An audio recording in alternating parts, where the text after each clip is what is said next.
change is not necessarily a bad thing. It doesn't mean that the contract that there are shortcomings in it, far from it.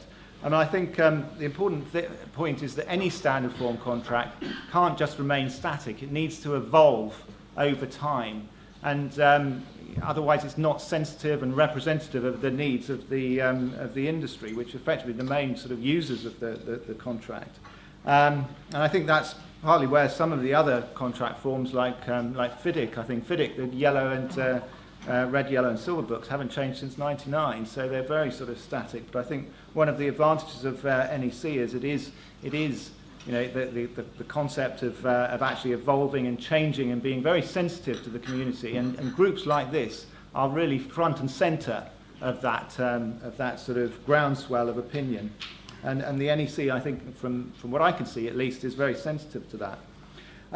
So the nature of change in terms of the NEC, I mean, it's slightly different from other contract forms. As I've said, FIDIC sort of don't change that much. It takes a long time. They're the sort of granddaddy of contract forms. JCT amendments tend to be quite iterative over time. With the NEC, I think you know, there have been various revisions or over the years, but you know, we're waiting for the NEC4 at some point, if and when it comes.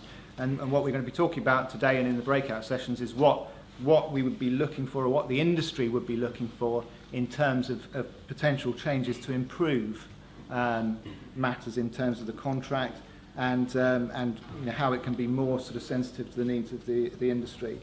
It doesn't, I don't know about you, but it doesn't seem 10 years ago that I was advising clients about changes from NEC2 to NEC3. And since then we've had numerous, well, we've had 3 revisions, 2006, 2011 and 2013. But we've yet to see the completely new model, and that's what you know, is sort of the main thrust, I think, of the breakout sessions today.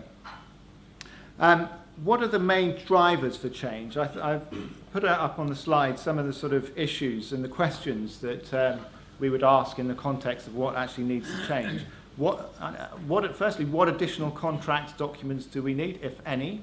Are there any other types of contract that should be added to the suite? You know, we've seen the professional services short contract is the new kid on the block. We've the supply contract, which came in 2010, I think, was very well received, and I think is quite popular. Are there any other contracts that need to be introduced? What needs to be changed to stay current in terms of the current thinking of the contract and the industry? What's missing in what we've got? What do we need to plug perceived holes or things that have experiences that have been encountered when using the contract over these years? And what's not working and requires further change? Well, let's just talk very briefly about the April 2013 updates. I think that they focus very much on the first 2 sources of change. So, what additional contracts? You've got the professional services short contract, as I mentioned, and also you know, current sort of updates in terms of updating the payment and adjudication procedure to comply with the LDDC Act amendments. They also introduced YUK1, new option dealing with project bank accounts, and some various minor tweaks to the CE provisions, but nothing very major. NEC4, is it on the horizon?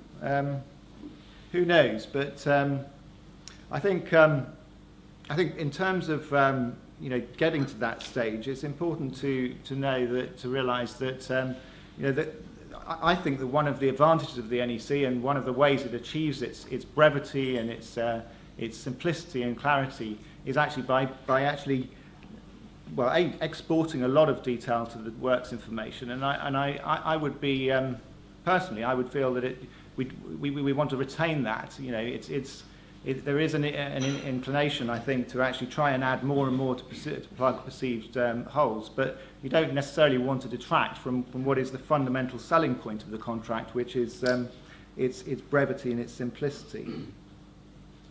So what sort of changes have we thought about in terms of this group, this community, NEC LinkedIn group, and I'll give you a few sort of flavour. I'll give you a flavour of the sort of issues that have come up, so you can actually start thinking about those sorts of issues and other issues that will occur to you that we can then talk about potentially in the breakout sessions.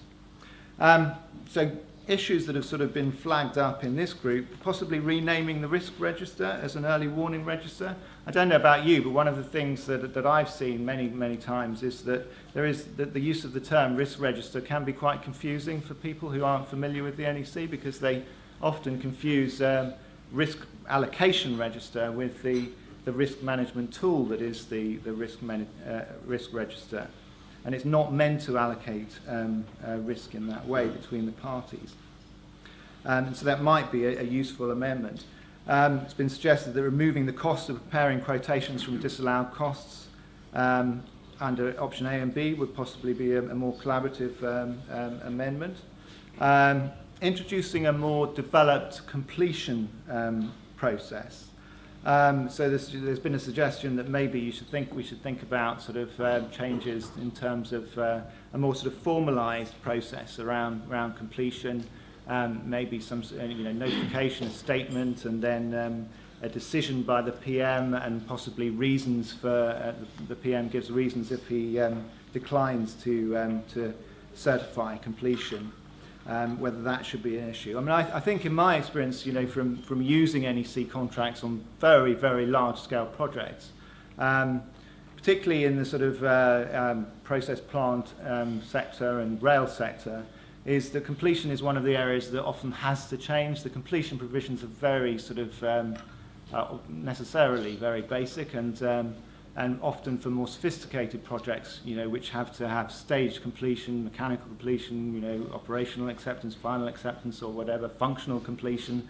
Often that's an area that really has to be focused on, maybe the linkages with testing and commissioning, tests on completion.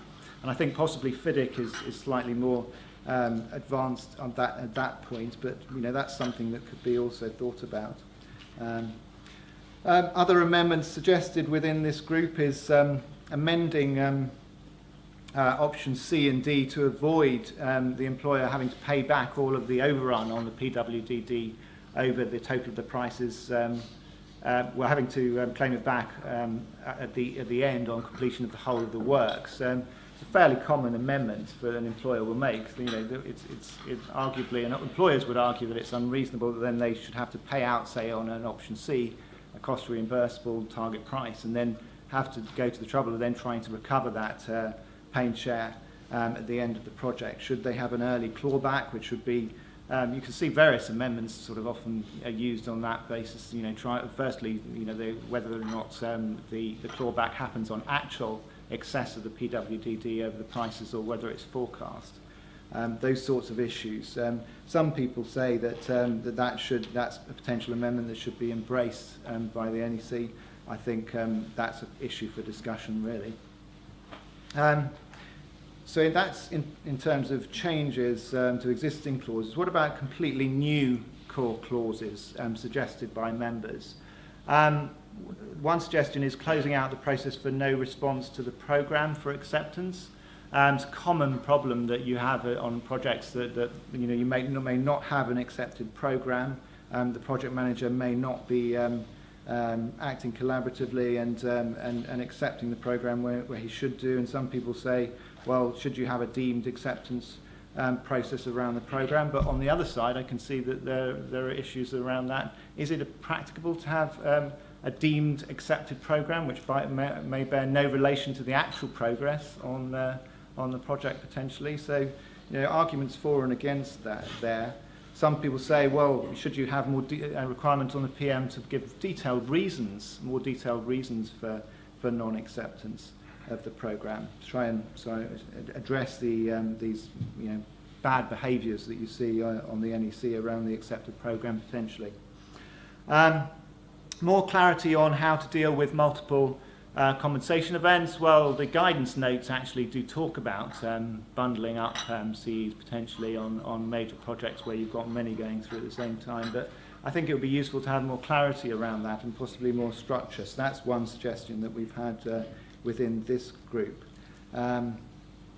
So another issue, I suppose, is issues around clarifying the rules for assessing entitlements to an extension of time, and particularly concurrency. Now, this concurrency is an area that's often avoided like the plague by contract drafting bodies because it is so fraught with difficulty, I think. But then again, it's often quite problematic, I think, early contractor involvement in the context of public sector projects, I find, which are subject to the procurement rules. So those are the sort of issues that we've sort of raised, or people have raised within our group. Another area that I've found quite recently, actually, on a project I'm working on is design issues, design responsibility. I think NEC is quite sort of thin on the ground in terms of actually identifying responsibility for design. Obviously, it's one of those things that's exported to the WI under clause 21.1. And I think whereas other contract forms do actually have much more attention to that issue, and because it is so fundamental, I think, it makes a difference to whether or not you've got a design and build contract or a traditional contract, or whether you've got single point design responsibility, whether or not that should be more front and centre in terms of potential some sort of optional clause, secondary option clause. And I mean, one clause that I often see quite a lot is what we call a single point design responsibility secondary option, which then goes into the contract and then effectively makes the contractor responsible for any errors in the ERs, in the WI and employers' works information, where there's a design where the NEC3 is being used as a design build contract. So that's one issue, and finally we heard from Ian earlier about issues with using NEC on the international stage.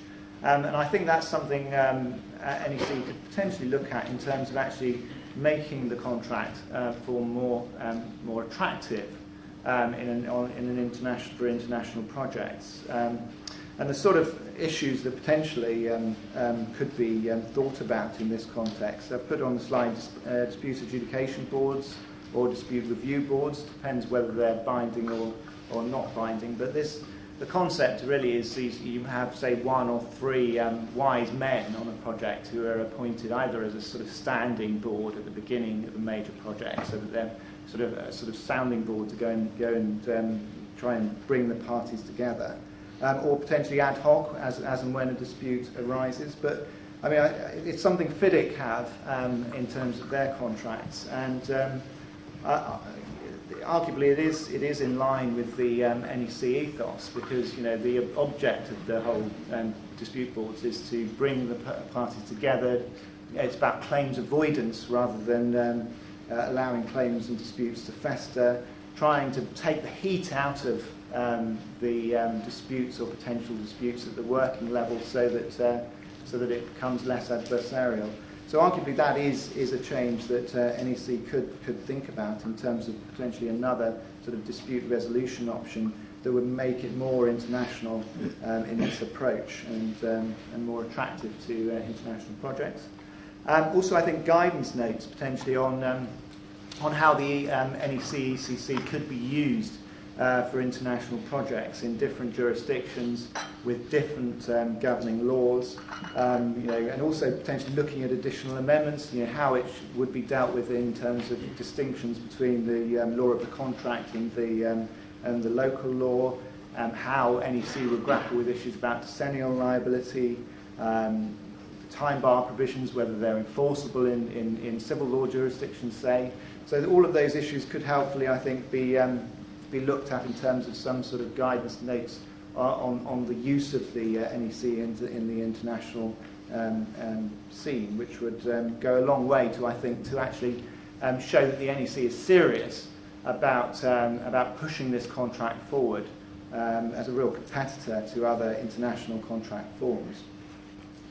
So that's a very brief run through. I hope that's given you some food for thought for the breakout sessions. So what we're going to do now is I'm going to hand over to Glenn, who's going to talk to you about the individual sessions.